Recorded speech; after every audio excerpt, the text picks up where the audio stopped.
करदाए असी रब दे बंदे हां ते रब सानू प्यार करदाए असी रब दे बंदे हां ते रब सानू प्यार करदाए मिलके गाए असी रब दे बंदे हां ते रब सानू प्यार करदाए असी रुलदे फिरदे सां असी रुलदे फिरदे सां असी रुलदे फिरदे सां असी रुलदे फिरदे सां ते हुण सानू यीशु मिलिया ए असी रब दे बंदे हां ते रब सानू प्यार करदा ए असी रब दे फिरदे सां खुदा दी सच्चियां असी रब दे फिरदे सां खुदा दी सच्चियां असी रब दे फिरदे सां खुदा दी सच्चियां असी बरसत लेंदे सां प्यार दी ठंडियां छावां असी बरसत लेंदे सां प्यार दी ठंडियां छावां प्यार दी ठंडियां सानू सच्ची जिंदगी दा यीशु ने रास्ता दस्या सानू सच्ची जिंदगी दा यीशु ने रास्ता दस्या असी रुलदे फिरदे सां असी रुलदे फिरदे सां ते हुण सानू यीशु मिलिया ए असी रब दे बंदे हां प्यार करदा ए असी रब दे बंदे हां प्यार करदा ए क्योंकि जब फरिश्ता आया तो उसने मरियम को बोला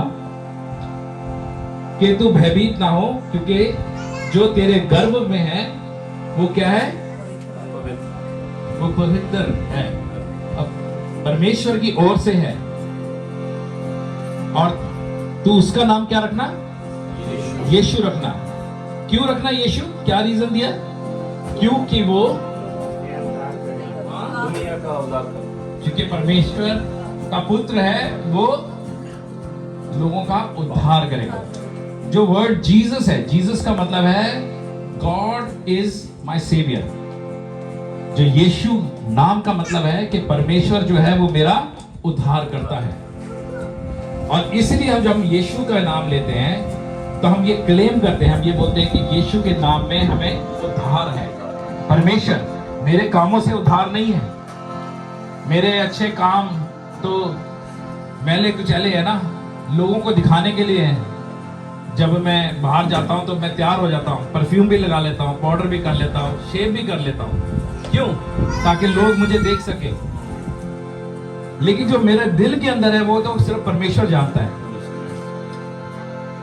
उसका सफाया मैं नहीं कर पाता हूं उसकी सफाई सिर्फ परमेश्वर करता है और इसलिए मेरे कामों के द्वारा नहीं मेरे परमेश्वर के द्वारा मेरा उद्धार है और कहता है जब मैं उस यीशु नाम में जहां खड़े हो जाता हूं क्या हो जाता है मेरे काम जो है वो पूरे भाई दीप ने बोला कि लोन मुझे पता नहीं था मैंने 38,000 है ना $500 इस घर के लिए दे दिए और जो वो लोन वाला था उसने बोला कि भैया आपका नहीं लोन नहीं है जो ऑक्शन वालों ने बोला कि अगर अब तो दे दिए तो अगर लोन नहीं है तो ये पैसा मर जाएगा तो उन्होंने कहा कि जब मैं यीशु के नाम में खड़ा हूं तो मेरे काम पूरे हो जाते हैं तो ये गीत है इस गीत को थोड़े दिन पहले हमने रिकॉर्ड भी किया था और इस गीत को हमने गाया था इस गीत को जब सबसे पहले रिकॉर्ड किया था बहुत साल पहले तब हमने इसके बोला ऐसे देते ना दुख मुसीबत आवे चाहे शैतान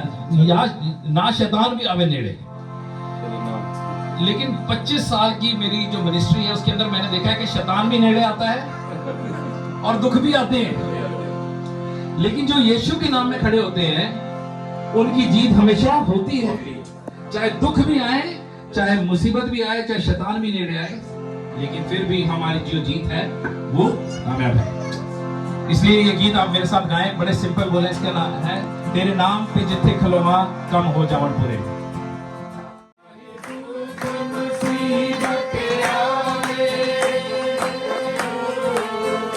चाहे दुख नसीब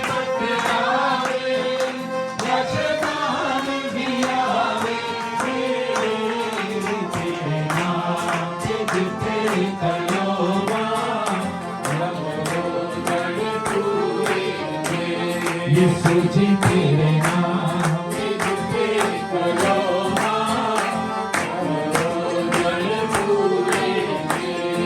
यीशु ने क्या कहा? यीशु ने क्या होया तिन जिते मेरा नाम पुकारनगे। यीशु ने क्या होया तिन जिते मेरा नाम पुकारनगे। जंगल गलियां बिच पहाड़ा हो, जंगल गलियां बिच पहाड़ा या हो बिच मेरे तेरे नाम पे जिते करोना यीशु जी तेरे नाम पे जिते करोना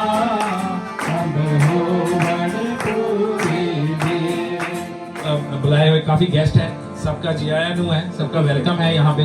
और जो लोग आज पहली बारी मसीह संगति में आए हैं उनको भी समझ आएगा कि हम करते क्या हैं, ये गा रहे हैं, क्यों गा रहे हैं। जितने भी हम ये भजन गा रहे हैं ये परमेश्वर के वचन की है जो हम गा रहे हैं और उसको क्लेम करते हैं। हम परमेश्वर को कहते हैं कि परमेश्वर का जो वचन है। ऑलमोस्टली पास्टर जी यहाँ पे फर्स्ट टाइम ही है। अच्छा पहली बार आए हैं, ये कोई मिसिंग नहीं है। ठीक है ठीक है ठीक है।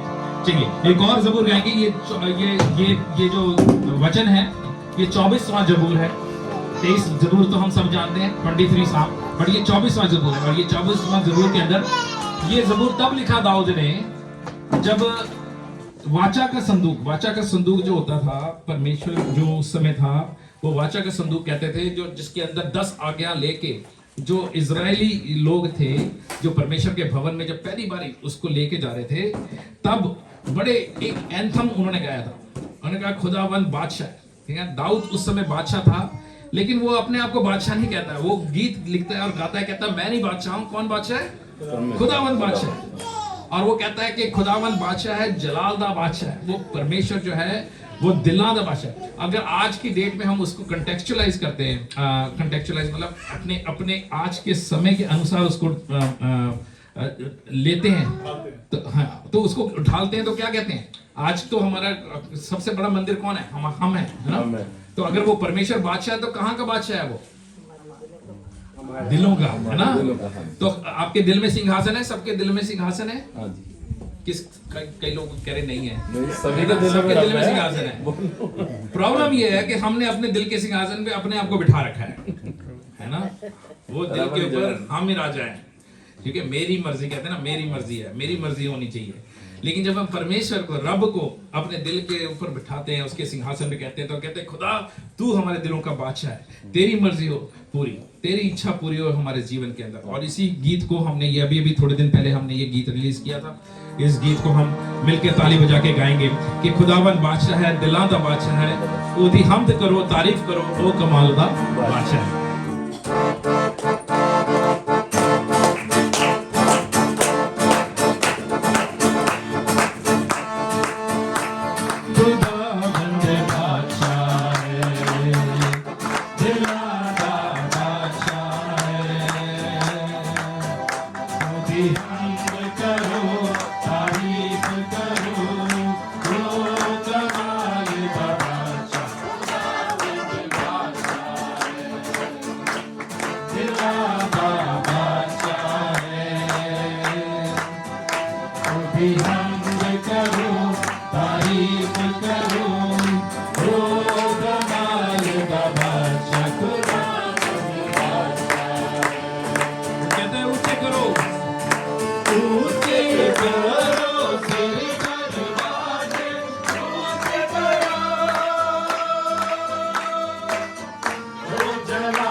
वो भी हमद करो तारीफ करो वो कमाल का बादशाह खुदावंद बादशाह है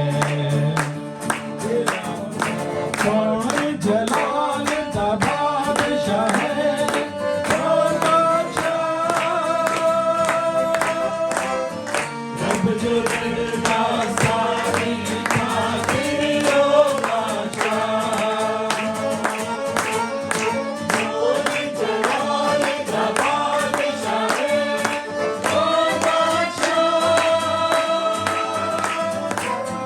रब जो लड़का सारी खातिर ओ बादशाह hallelujah hallelujah hallelujah hallelujah hallelujah hallelujah खुदावंद बादशाह बनाने में बड़ी मेहनत लगती है, सिर्फ पैसे से घर नहीं बनता, बहुत मेहनत भी लगती है, काफी उसकी कमाई लगती है। और दूसरी आयत के अंदर वो कहता है कि जब तक परमेश्वर, जब तक यहोवा का जागना भी ना करे तो व्यर्थ है। बाइबल ये नहीं कहती कि आप बिना परमेश्वर के घर नहीं बना सकते। लोग बहुत बहुत चीजें बनाते हैं, महल बनाते हैं, जिनके पास पैसा होता है वो कितना कुछ कर सकते हैं, लेकिन जो घर है वो सिर्फ ईंटों और पत्थर से नहीं बनता। बाइबल कहती है जो घर है वो लोगों से बनता है। जैसे कलीसिया है, जो चर्च है, वो कितनी भी बड़ी बिल्डिंग आप ले लो उसका कोई फायदा नहीं है, वो लोगों से बनता है। आप और मैं घर हैं, आप और मैं कलीसिया है, आप और मैं चर्च है। वैसे ही परमेश्वर का जो मंदिर है वो भी आप और मैं है। और इस बाइबल कहती है कि जो घर है वो प्रार्थनाओं से बनता है। घर बनता है जब हम परमेश्वर पे भरोसा रखते हैं। और ये जो गीत हम गाने लगे हैं, आपको मैं सिखाऊंगा भी ये गीत आप लोगों की मेरी ये ख्वाहिश है कि ये आप लोगों के लिए प्रार्थना बने, या आप लोगों की भी प्रार्थना बने। और हम इसको हम कंप्लेंट नहीं करेंगे, है ना। हम बोलेंगे चाहे अच्छा ना भी लगे, हम कहेंगे बहुत अच्छा था, है ना। लेकिन जब हम परमेश्वर को, बहुत सी जगह हम लिखते हैं कि परमेश्वर को भी हम इस तरह से बुलाते हैं। हम परमेश्वर को कहते हैं कि गेस्ट बन के आओ, है ना। कई बार परमेश्वर को एक अलग कोना दे देते घर में कि इस कोने में परमेश्वर तू रहे, जब हमें समय मिलेगा हम तेरे पास आके। कई बार इतना बिजी होते कि वो जो कोना परमेश्वर का वहीं पड़ा रह जाता है। ये आयत कहती है कि जो परमेश्वर है उसको हमने मेहमान नहीं बनाना, बल्कि अपने घर का हेड बनाना है। परमेश्वर जो है हमारे घर में मुख्य अतिथि ना हो बल्कि मुख्य पर्सन हो, जिसकी हम सुने, जिसके डिसीजन। तो क्या वो कहता है कि हर बात में तू हो कामिल, तेरी मर्जी जो है हर बात में मेरे घर में वो कामिल हो। और ये दुआ है मेरी खुदाया, वो कहता है मुश्किलातों में तू हो साहिल। जब कभी घर में मुश्किलातें आए तो मेरा सबसे पहला किनारा तू बने। मैं इधर उधर ना दौड़ूं, अपने बैंक बैलेंस की तरफ ना जाऊं, ये ना जाऊं कि कितने अच्छे डॉक्टर हैं मेरे इलाके में, बल्कि सबसे पहला मेरी उम्मीद किस पे हो, परमेश्वर पे। तो इसको मिलके गाएंगे, सीखेंगे भी। हर मेज में तू हो शामिल, हर बात में तू कामिल, ये दुआ है मेरे खुदाया, मुश्किलातों में तू हो साहिल। मिलके गाएंगे।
आखिरी अंतरा गाएंगे और अपने आप को वचन के लिए तैयार करेंगे। बाइबल लिखा है कि सबसे जरूरी जो घर में जरूरत है वो क्या है? विश्वास की है, ट्रस्ट की है। जब मियां बीवी में ट्रस्ट नहीं होता तो क्या होता है? ट्रस्ट का उल्टा क्या होता है? शक होता है ना? फोन क्यों नहीं उठाया? 3 बारी मिस कॉल है ना? ऐसी ऐसी बातें घर में होने शुरू हो जाती है। क्यों होती है ऐसी बातें? क्योंकि हमारा ट्रस्ट नहीं है ना? ट्रस्ट जो है इंसान पे नहीं, परमेश्वर पे होना चाहिए। अगर आपका भरोसा ये है कि आपका जो पार्टनर है वो परमेश्वर से उतना ही प्रेम करता है जितना आप करते हैं, तो बीच में शक नहीं होगा। इसलिए ये विश्वास का वो हो मंदिर, क्या है? विश्वास का हो मंदिर। प्यार की दुआ है ना कि हमारा जो घर है ये विश्वास का मंदिर बने, प्यार का किला बने, और इस घर के अंदर कौन वास करे? प्यार, आनंद और सत्य। इस घर के अंदर सच्चाई वास करे, किसी भी बात में एक दूसरे को झूठ ना बोलना पड़े, बल्कि हम एक दूसरे का आदर करें, सच बोल के एक दूसरे पे भरोसा रखें, विश्वास करें।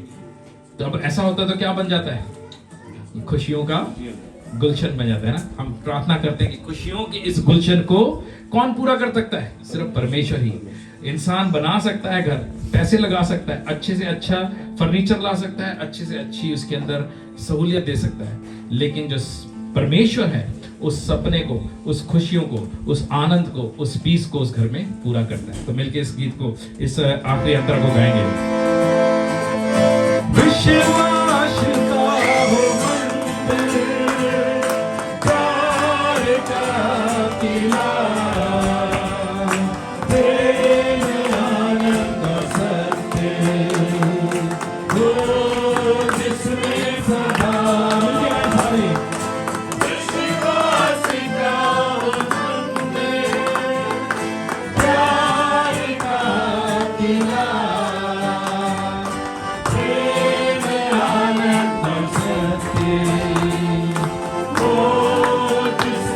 सदा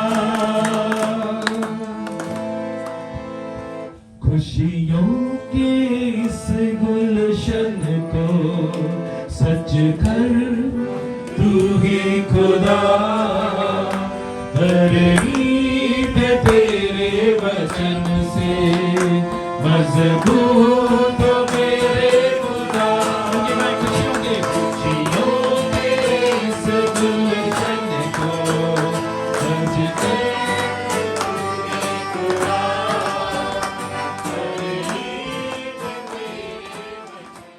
के घर और सुमन के घर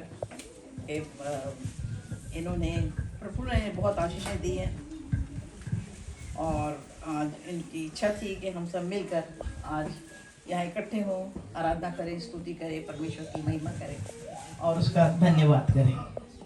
तो आज इसलिए हम यहाँ इकट्ठे हुए हैं, और परमेश्वर चाहता है कि हम इन आशीषों के लिए परमेश्वर का धन्यवाद करें, और इसीलिए इन्होंने आज अपना ये घर खोला है ताकि हम सब मिलकर उसका धन्यवाद कर सकें। लेकिन हम आज यहाँ बात करेंगे आशीषों के बारे में। प्रभु ने हमें बहुत आशीषें दी हैं, हम सबों को बहुत आशीषें दी हैं, और हम आज यहाँ बात करेंगे आशीषों के बारे में, क्योंकि परमेश्वर चाहता है, परमेश्वर जब हमें आशीषें देता है तो परमेश्वर चाहता है कि हम अपनी आशीषों को अपने तक ना रखें, सीमित ना रखें, बल्कि हम औरों को भी आशीषित करें। तो प्रभु का, परमेश्वर का वचन, पवित्र वचन में पहला पत्रस उसके 3 अध्याय की 9वीं आयत में लिखा हुआ है, बुराई के बदले बुराई मत करो, गाली के बदले गाली, बुराई के बदले बुराई मत करो, और ना गाली के बदले गाली दो, पर इसके विपरीत आशीष ही दो, क्योंकि तुम आशीष के वारिस होने के लिए बुलाए गए हो। तो हम आशीष के वारिस होने के लिए बुलाए गए। तो परमेश्वर का वचन कहता है कि बुराई के बदले बुराई ना करो। कोई हमारे साथ, अभी हमने पूरे टाइम वचन में यही सुना कि यदि कोई हमारे साथ बुराई भी करता है तो हम उसके बदले उसको बुराई ना करें, गाली के बदले गाली ना दें, बल्कि यदि कोई हमारे साथ बुराई भी करता है, कोई हमें तंग करता है, कोई हमें परेशान करता है, तो हमें उसको क्या करना है? आशीषित ही करना है। हमने आशीषित ही उसको करना है, क्योंकि हम आशीष के वारिस होने के लिए बुलाए गए। क्योंकि परमेश्वर हमें बहुत आशीषें देता है और उसकी इच्छा यही होती है कि हम हमेशा अपनी आशीषों को दूसरों के साथ शेयर करें। हम आशीषें, जब हम आशीष कहते हैं तो आशीषें कितने तरह की होती हैं? आशीषें मेरे हिसाब से हम लोग सोचें तो दो तरह की आशीषें हैं। पहली आशीष तो ये है कि हमारे पास सब चीजें हैं, दुनिया की सब सुख सुविधाएं हैं, घर है, बंगले हैं, कारें हैं, पैसा है, सोना चांदी है, बहुत कुछ है, बच्चे हैं, है ना, बिजनेस है, बड़े बड़े बिजनेस हैं, ये आशीषें हैं। ये बहुत बड़ी बड़ी आशीषें हैं जो हमें परमेश्वर की तरफ से मिलती हैं। लेकिन एक और आशीष है जो है आत्मिक आशीष। वो आत्मिक आशीष क्या है? आत्मिक आशीष में पहली बात यह है कि हमारा परमेश्वर यदि हमसे खुश है तो वो हमारे लिए आशीष का कारण है। यदि हमारे कामों से, हमारी बातचीत से परमेश्वर खुश होता है और यदि हमारे कामों से परमेश्वर खुश नहीं होता है तो ये आत्मिक आशीष हमारे पास नहीं है, क्योंकि हम परमेश्वर के मार्गों पर नहीं चल रहे, उसके दिखाए हुए रास्ते पर नहीं चल रहे, उसकी बातों को हम नहीं मान रहे हैं। दूसरा है परमेश्वर की नजदीकी में बने रहना। यदि हम परमेश्वर की नजदीकी में बने रहते हैं तो इसका मतलब है कि हमारे पास परमेश्वर की आत्मिक आशीष हमारे ऊपर है। और तीसरी बात है पवित्र आत्मा। यदि हमारी जिंदगी में पवित्र आत्मा, जो परमेश्वर का आत्मा है, वो हमेशा हमारे साथ है, हमारे इर्द गिर्द रहता है, हमारी मुश्किलों में हमारी सहायता करता है, हमारी मदद करता है और हर बात में हमें सही रास्ता दिखाता है। यदि वो पवित्र आत्मा हमारे पास है तो हमारे पास आत्मिक वो आशीष है, परमेश्वर की आशीष। जो परमेश्वर में आशीष देना चाहता वो ये है। उसके बाद है कि परमेश्वर का वचन हमारे पास है। यदि परमेश्वर का वचन हमारे पास है तो समझ लो कि परमेश्वर की आशीष हमारे साथ है। हम हमेशा प्रसन्न रहते हैं, हम हमेशा संतुष्ट रहते हैं। क्यों रहते हैं?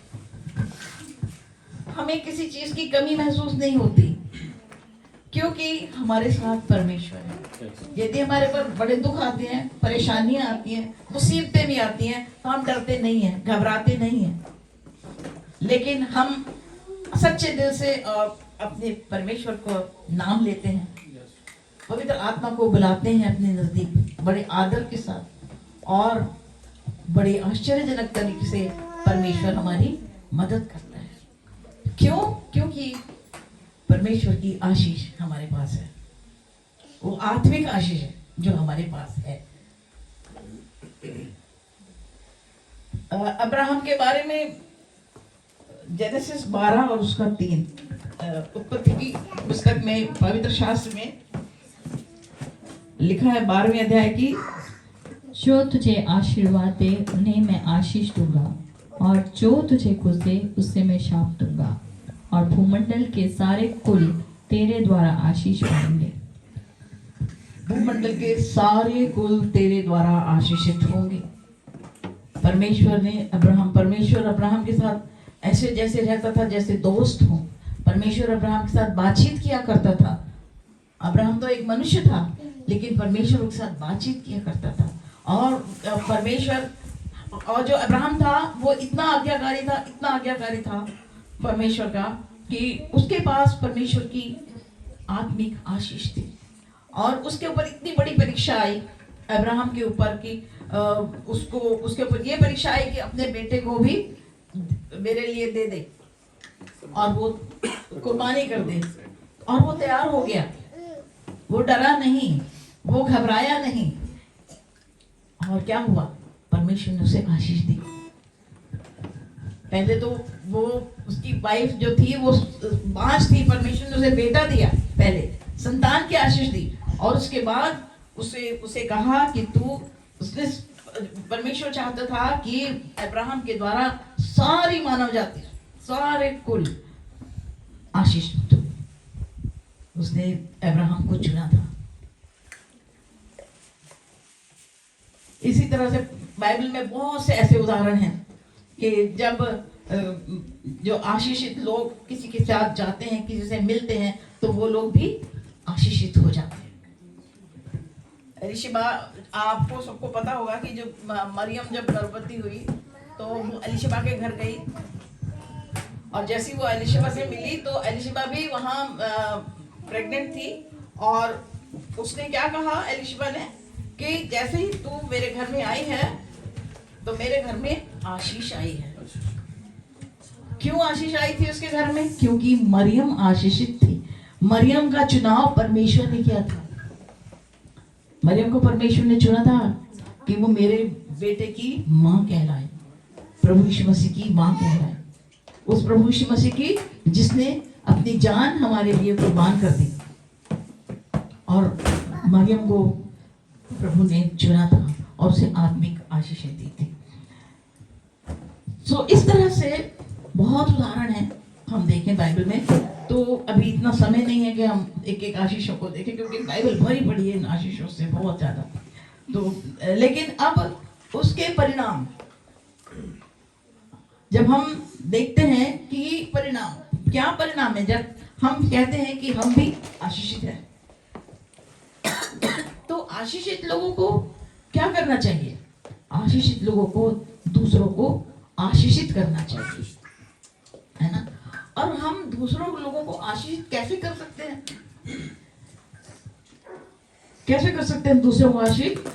हमें लोगों को ढूंढना है, जो जरूरतमंद लोगों को ढूंढना है, उनके पास जाना है, उनसे बातचीत करना है। कोई दुख में है, कोई तकलीफ में है, कोई परेशानी के आलम में होते हैं, किसी के घर में खुशी होती है, जैसे आज भाई दीप के घर खुशी है, किसी के घर में गम होते हैं।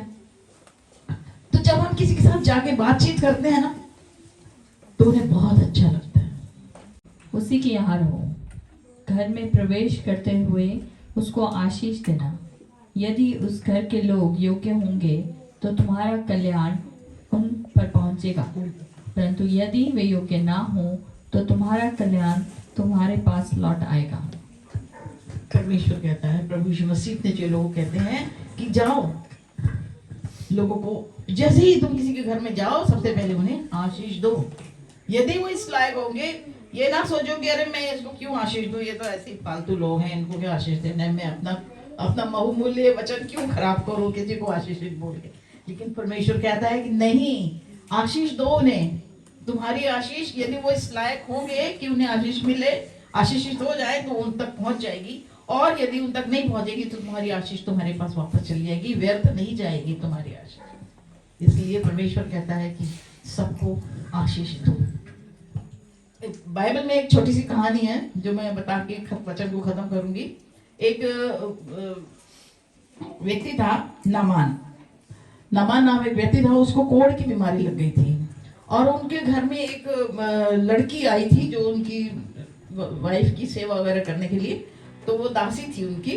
तो जब उसने देखा कि इनको, मेरे मालिक को कोढ़ हो गया है, तो उसने उनको मतलब ऐसे ही सलाह देने की कोशिश की, क्योंकि वो तो दासी थी, ज्यादा बोल नहीं पाती थी। उसने सिर्फ इतना ही कहा कि यदि तुम फलाने नबी के पास जाओगे तो हो सकता है मेरा मालिक ठीक हो जाए।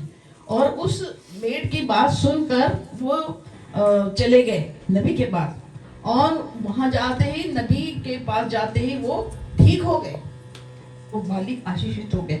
ऐसे ही हमारे पास सब है, हमारे पास सब कुछ है। यदि कुछ नहीं भी है तो हम संतुष्ट हैं।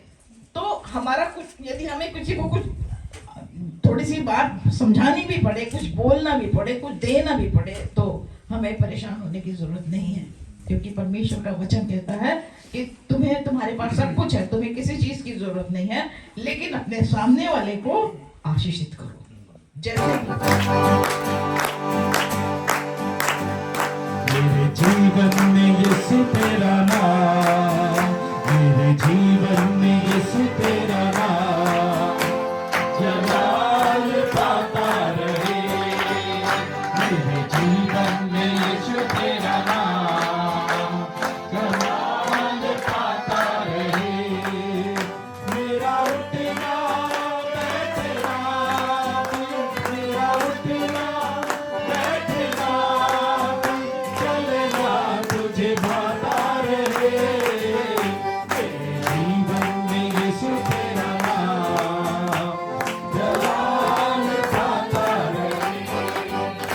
मेरे जीवन में यीशु तेरा नाम बेमिसाल है तू, मैं मिसाल बनूं, तू कामिल है मैं भी कमाल बनूं।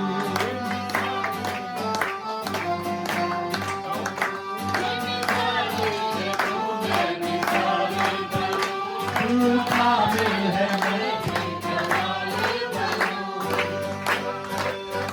मैं मिसाल है तू, मैं मिसाल बनूं।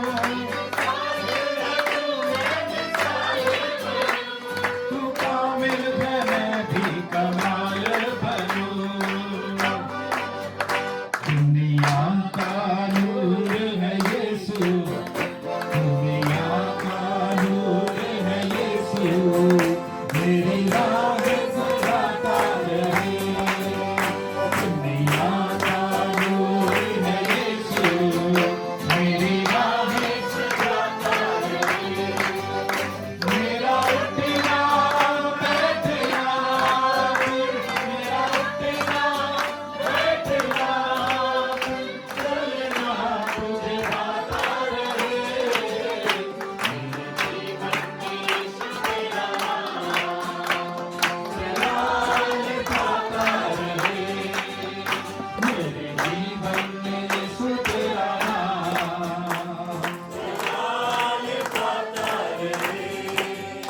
मेरी सोचों में तू, मेरे ख्वाबों में तू, मेरे सारे सवालों जवाबों में तू। मेरी सोचों में तू, मेरे ख्वाबों में तू, मेरे सवालों जवाबों में तू। मेरी सोचों में तू, मेरे ख्वाबों में तू, मेरी सोचों में तू, मेरे ख्वाबों में तू, मेरे सारे सवालों जवाबों में तू। तुझे मैं पुकारूं, जब भी तुझे मैं पुकारूं, तेरा रूप मुझ पे आता रहे। जब भी तुझे मैं पुकारूं, तेरा रूप मुझ पे आता रहे। मैं उठना, तेरा उठना बैठना, मेरा उठना बैठना, चलना तुझे पाता रहे। तेरे जीवन में यीशु तेरा नाम जलाल पाता रहे। गाइए मिलके, मेरे जीवन में यीशु तेरा नाम जलाल पाता रहे। जिंदगी भर तेरे गीत गाता रहूं, तू सुनता रहे मैं सुनता रहूं। जिंदगी भर तेरे गीत गाता रहूं, सुनता रहे मैं सुनाता रहूं। जिंदगी भर तेरे गीत गाता रहूं, जिंदगी भर तेरे गीत गाता रहूं। तू सुनता रहे मैं सुनाता रहूं। जब भी तेरे मैं गाऊं, जब भी तेरे मैं गाऊं, तेरा रूप मुझ पे आता रहे। जब भी तेरे मैं गाऊं, तेरा रूप मुझ पे आता रहे। मेरा उठना बैठना, मेरा उठना बैठना भी, चलना तुझे पाता रहे। मेरे जीवन में यीशु तेरा नाम जलाल पाता रहे। लेके गए सारे, मेरे जीवन में यीशु तेरा नाम जलाल पाता रहे, जलाल पाता रहे। ਉਹ ਹਮੇਸ਼ਾ ਆਪਣੇ ਲੋਕਾਂ ਲਈ ਭਲਾਈ ਪੈਦਾ ਕਰਦਾ ਵਾ। ਤੇ ਤੁਸੀਂ ਇਹ ਨਾ ਸੋਚੋ ਕਿ ਮਤਲਬ ਕਿ ਇਹ ਕ੍ਰਿਸਚੀਅਨ ਲੋਕ ਆ ਜਾਂ ਅਸੀਂ ਕੌਣ ਆ ਜਾਂ ਕਿੱਥੋਂ ਆ, ਕਿਉਂਕਿ ਰੱਬ ਇੱਕੋ ਹੀ ਆ ਸਾਡਾ। ਉਹ ਸਾਨੂੰ ਪਿਆਰ ਕਰਦਾ ਵਾ। ਜਿੱਦਾਂ ਪਾਸਟਰ ਜੀ ਨੇ ਗਾਇਆ, ਅਸੀਂ ਰੱਬ ਦੇ ਬੰਦੇ ਆ ਕਿ ਰੱਬ ਸਾਨੂੰ ਪਿਆਰ ਕਰਦਾ ਏ। ਇਸੇ ਤਰ੍ਹਾਂ ਪਰਮੇਸ਼ਰ ਨਹੀਂ ਜਾਣਦਾ ਕਿ ਕੋਈ ਕੀ ਆ, ਕੌਣ ਗੋਲਾ ਆ, ਕੌਣ ਕਾਲਾ ਆ। ਪਰਮੇਸ਼ਰ ਸਭ ਨੂੰ ਪਿਆਰ ਕਰਦਾ ਵਾ। ਪਰਮੇਸ਼ਰ ਇੱਕੋ ਜਿਹਾ ਸੂਰਜ ਸਭ ਲਈ ਚੜਾਉਂਦਾ ਵਾ। ਇਸ ਕਰਕੇ ਸਾਨੂੰ ਕਿਸੇ ਨਾਲ ਵੀ ਨਹੀਂ ਫਰਕ ਕਰਨਾ ਚਾਹੀਦਾ। ਸਾਨੂੰ ਹਮੇਸ਼ਾ ਜਿਹੜੇ ਪਰਮੇਸ਼ਰ ਦੇ ਲੋਕ ਆ ਉਹਨਾਂ ਦਾ ਵੀ ਆਦਰ ਕਰਨਾ ਚਾਹੀਦਾ। ਦੂਸਰੇ ਭੈਣਾਂ ਭਰਾਵਾਂ ਦਾ ਵੀ, ਆਪਣੇ ਗੁਆਂਢੀਆਂ ਨੂੰ, ਆਪਣੇ ਮਿੱਤਰਾਂ ਨੂੰ, ਸਭ ਨੂੰ ਪਿਆਰ ਕਰਨਾ ਚਾਹੀਦਾ। ਔਰ ਮੈਂ ਸਭ ਦਾ ਵੈਲਕਮ ਕਰਦਾ। ਮੈਂ ਪਰਮੇਸ਼ਰ ਦਾ ਧੰਨਵਾਦ ਕਰਦਾ ਕਿ ਪ੍ਰਭੂ ਭਲਾ ਆ। ਅੱਜ ਜਿੱਦਾਂ ਵੀ ਤੁਸੀਂ ਇੱਥੇ ਪਹੁੰਚੇ ਆ ਸਾਰੇ ਜਾਣੇ, ਮੈਂ ਤੁਹਾਡਾ ਵੀ ਥੈਂਕਸ ਕਰਦਾ ਆ ਕਿਉਂਕਿ ਤੁਸੀਂ ਇਸ ਘਰ ਦੇ ਵਿੱਚ ਆਏ ਆ। ਤੁਸੀਂ ਸੇਮ ਨਹੀਂ ਵਾਪਸ ਜਾਓਗੇ। ਸਾਡਾ ਵਿਸ਼ਵਾਸ ਆ ਕਿ ਤੁਸੀਂ ਵੀ ਅੱਜ ਆਸ਼ੀਸ਼ ਦੇ ਨਾਲ ਪੂਰੇ ਬਲੈਸ ਹੋ ਕੇ ਜਾਓਗੇ ਆਪਣੇ ਘਰਾਂ ਦੇ ਵਿੱਚ, ਕਿਉਂਕਿ ਤੁਸੀਂ ਮੰਨੋ ਨਾ ਮੰਨੋ ਇਸ ਵਕਤ ਤੁਸੀਂ ਜਿਹਦੀ ਹਜ਼ੂਰੀ ਦੇ ਵਿੱਚ ਬੈਠੇ ਆ ਉਹ ਜੀਦਾ ਪਰਮੇਸ਼ਰ ਆ। ਤੇ ਪ੍ਰਭੂ ਸਭ ਨੂੰ ਆਸ਼ੀਸ਼ ਤੇ ਬਰਕਤ ਦੇਵੇ। ਸਾਰਿਆਂ ਨੂੰ ਜੈ ਮਸੀਹ ਦੀ। God bless you. Thank you pastor ਜੀ।